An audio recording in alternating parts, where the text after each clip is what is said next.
Hi, everybody. This is for Medical Laboratory Procedures 2. This is week 4, chapter 56. This is rehabilitation. This is the micro lecture PowerPoint to this chapter. So grab a pen and a paper and let's get to learning. Proper body mechanics are very important as an MA. You have to learn the practice of using key muscle groups together with proper body alignment and proper body positioning to reduce the risk for injury to both patient and caregiver. You need to practice this everywhere. This just isn't at work. This is everywhere. When you're bending and lifting, you need to practice proper ergonomics. Make sure you're checking your posture. Back injuries are no fun. You don't want to be on the receiving end or the giving end of one. So remember, heavy, you want to bend at the knees and bring your body down to the item and then lift the item with your knees bent down towards the ground. Don't reach down and grab it. Bring your whole body down and then lift it. Keep the heavy material close to you. And then when you turn, you want to pivot with it. Don't ever just reach over and try to grab something from a standing position because you will hurt your back. Transferring patients in wheelchairs is important because there's just some patients that are going to come into an office or a clinic that are unable to ambulate. Ambulate means to walk. Ambulatory is walking.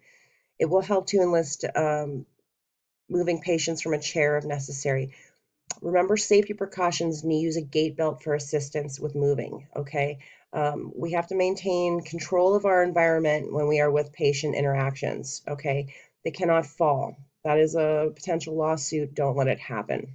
Read the chapters. Make sure that you follow proper ergonomics. If a patient starts to fall, you need to bear the weight of that. An elderly patient or somebody in crisis, if they fall, seizures, heart attack, fainting, syncope, any of these can cause potential head injuries. Break the fall. This is what we get paid to do. Do not let a patient ever fall off of a table, a chair, out of a wheelchair. The onus is on you to make sure that this does not happen. So please prevent falls from occurring. Why would a patient need a mobility device if they are learning to walk again? If they have to learn how to eat, they're going to have to learn how to walk again. Accidents, injuries, strokes, post-surgical, severe medical conditions. If you are placed in a medically induced coma, you're going to have muscle atrophy. Your muscles are going to weaken. You may have to relearn how to walk again, even if you're a young person. Severe arthritis, people that have very severe osteoarthritic conditions, inflammatory issues, elderly people, MR patients, MH patients. You're going to need to help them. When you're at home, and at work, keep everything off the floor. Don't use slippery products on the floor. I have sprayed pledge, meaning to do furniture, and eaten it because it got on the floor. Proper footwear. You want to make sure you have grips on your shoes at work. If spills occur, you don't want to hit yourself or hurt yourself. Arm slings to limit mobility. They support the arm after fracture or injury. Why do we have those? Because we want to maintain immobilization. We don't want that joint swinging around. If it has to heal and it's in a cast, shoulder surgery, any of those things. Keep the hand higher than the elbow and it has to stay immobilized. It's really important so proper healing can occur. Canes can just be used to help people walk for balance and gait. A lot of these are just issued for insurance purposes. You'll notice that on the bottoms here, they have little rubberized grips. Those are to help keep from slipping. So if somebody places a cane down on something slippery, these rubber grips can help to maintain safety and stability. Crutches permits the healing of foot, ankle, leg, or knee surgeries or illnesses. There's different styles, but you're going to have to instruct your patients in the different gait styles. Not all crutches are the same. So you're going to want to read up on the manufacturer and see what the different crutches are for. If you're working like in a orthopedic place, you'll be seeing these a lot more. Let's talk about the gait styles. There's the 2-point gait, 3-point, 4-point, swing to gait, and swing through gait. in your reading, I want you to make sure that you can differentiate between these gait styles. Gait is the style of walking, how you walk. Okay.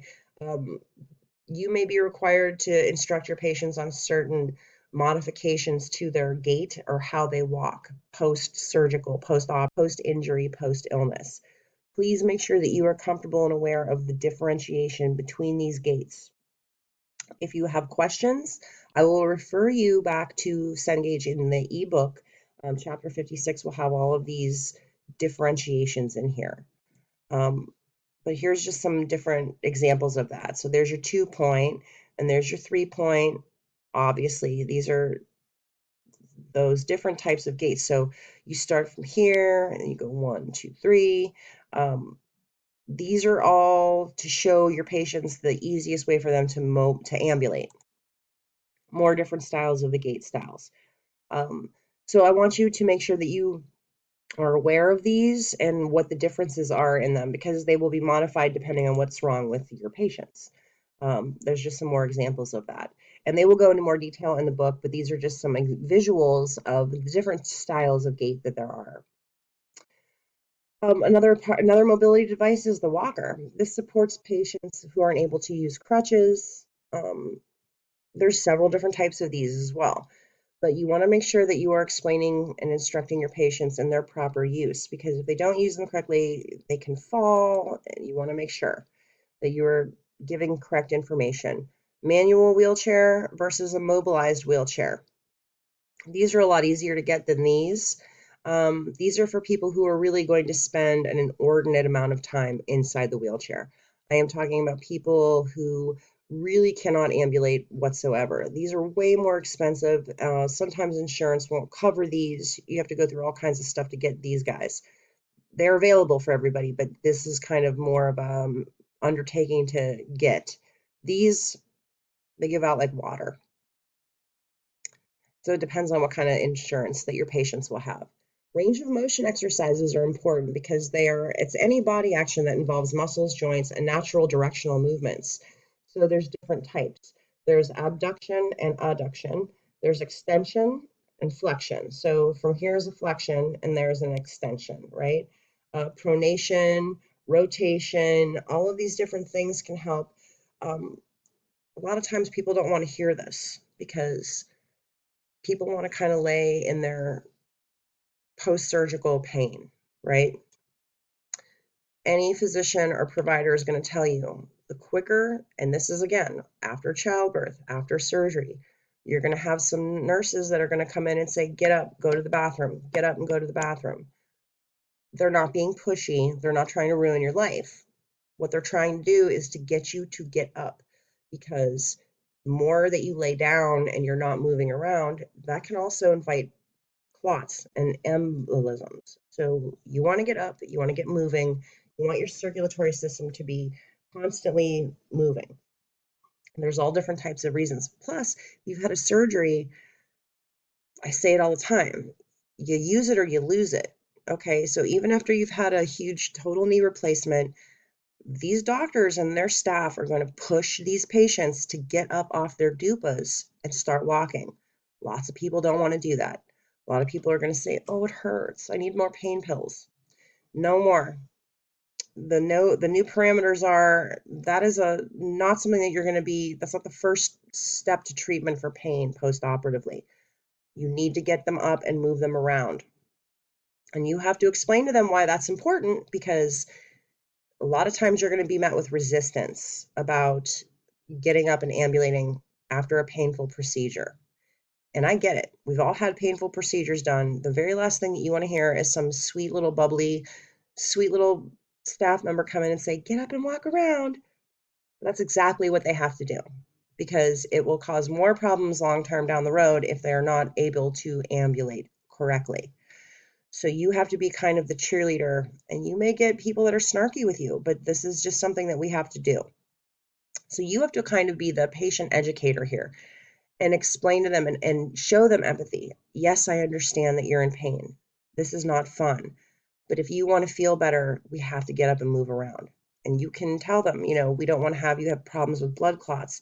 The more that you're sitting around and you're not moving, You're not helping your digestive system. Gravity is everyone's mother, internally and externally, right?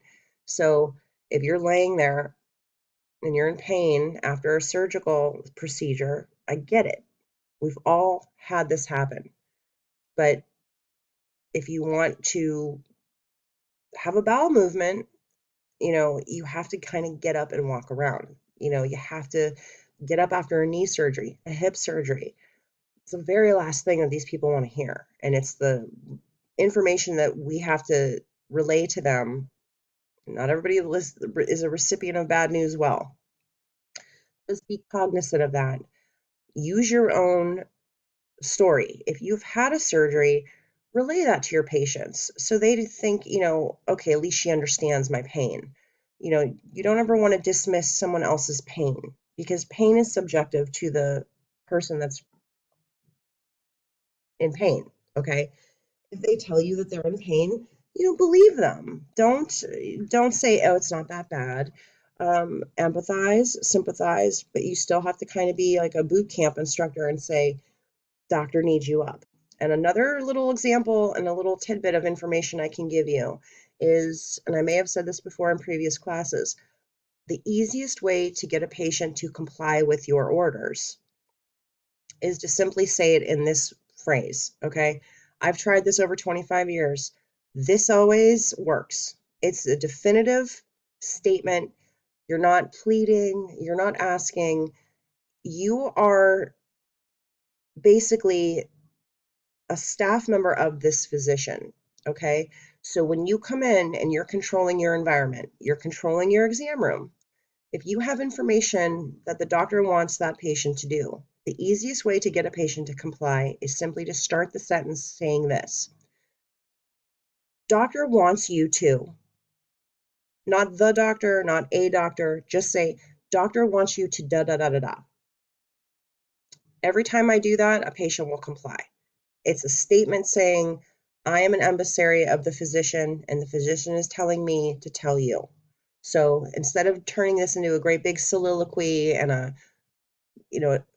address to the Congress, just simply walk in and say, so I spoke with the doctor. Doctor wants you to follow these 5 steps, and then go over whatever it is. That will really reduce the wah, wah, wah. I don't think I have to. I read on WebMD, blah, blah, blah. It's a statement. Doctor said, blah. It's the easiest way to get people to comply. I don't know why it works so well, but it always works. When I say that, you're saying it as a level of authority. You're speaking out of a position of authority. You have the doctor's backing, and when a patient hears that, the patient is hearing, oh, you must have just talked to the doctor, and the doctor wants me to do this. And 9 times out of 10, they'll comply without any drama. So try to use that when you are speaking to a patient. Instead of trying to explain things, you can just say, well, doctor says that this is how he wants you to do this, blah, blah, blah, and leave it there. And then if a patient has questions, you always want to defer back to the physician. They get paid the big bucks to really explain these things. So you can say, after you've given instructions to a patient, you can say, so just so I'm clear that you understand, repeat back to me what I just told you to do so I know that we understand each other. You can ask your patients to repeat that back to you. It helps your patient to remember, and it helps to clarify what you just said. So if your patient misunderstands you at that point, you can say, oh, no, wait, hold on. Let me clarify. So that's a good, fast way to get patients to comply to you. So those are just some of the tidbits I want you to go over for chapter 56. And we'll continue on next week. Thanks for watching.